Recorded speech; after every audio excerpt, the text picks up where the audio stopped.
अस्सलामुअलैकुम नाजरीन, आप देख रहे हैं नॉलेज वर्ल्ड। मैं हूं Syed Tahir Imam. So today we are going to start parts of speech.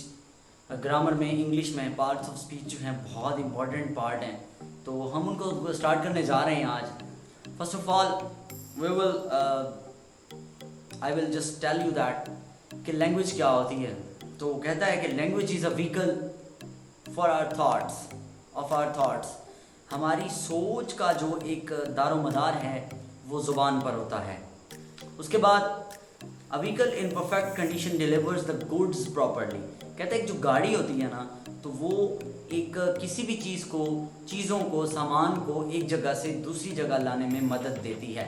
तो ज़ुबान भी, जो लैंग्वेज है, ज़ुबान है, वो भी इस तरह में ग्रामर में हेल्प करती है। तो सबसे पहले we will discuss there are 8 parts of speech total, that is noun, pronoun, adverb, adjective, conjunction, interjection, preposition, etc. So अब बात ये है, सबसे पहले हम turn wise we will discuss turn wise।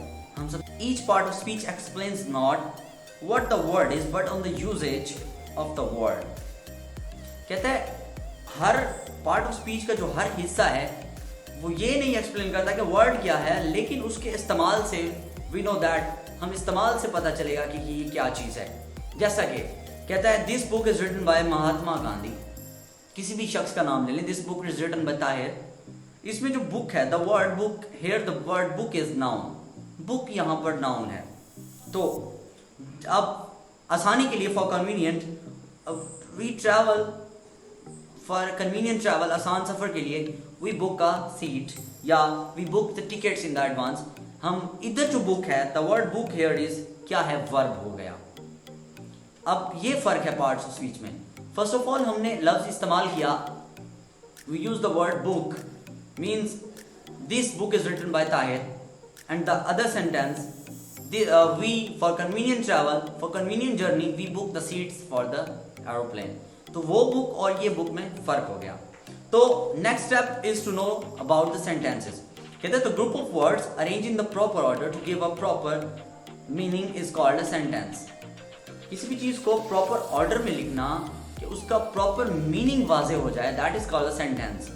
So sentence fall under 4 kinds. Sentence की 4 kinds होती हैं। Number 1, a sentence that reveals a mayor statement is an assertive sentence. जो सिर्फ स्टेटमेंट जाहिर करे उसको असर्टिव सेंटेंस बोलते हैं। For example, nowadays lot of people travel by 2 wheelers. बहुत सारे लोग जो है मोटरसाइकिल पर 2 व्हीलर्स पर जो सफर करते हैं। तो a sentence number 2, a sentence that ask a question is an interrogative sentence. दूसरा सेंटेंस कौन सा हुआ? पहला हो गया हमारे पास असर्टिव, जो सिंपल होता है, that is the simple sentence. Other is the interrogative, means that जिसमें कोई सवाल पूछा जाए, what is your name, what are you doing, that is the interrogative sentence.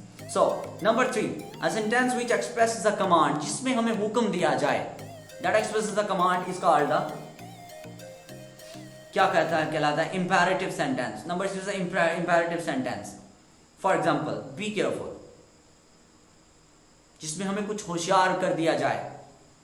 Okay, a sentence that reveals some sort of strong feeling is called an exclamatory, जिसमें कुछ हैरानगी की बात हो, What a lovely surprise, what a strong guy, what a lovely song। जिसमें हैरानी, जिसमें खुशी की इज़ाहिर की जाए, तो ये कहलाता है हमारे पास एक्सक्लामेटरी।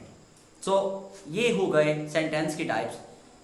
अगले हमारे वी विल डिस्कस, अगले लेक्चर में हम डिस्कस करेंगे नाउन। सबसे पहले इन noun, pronoun, adverb, adjective, preposition, conjunction, interjection, हम इन पार्ट्स ऑफ स्पीच को डिस्कस करेंगे। तो अब तक के लिए मुझे इजाज़त दीजिएगा। इंशाल्लाह मिलते हैं अगले प्रोग्राम में। अल्लाह हाफ़िज़।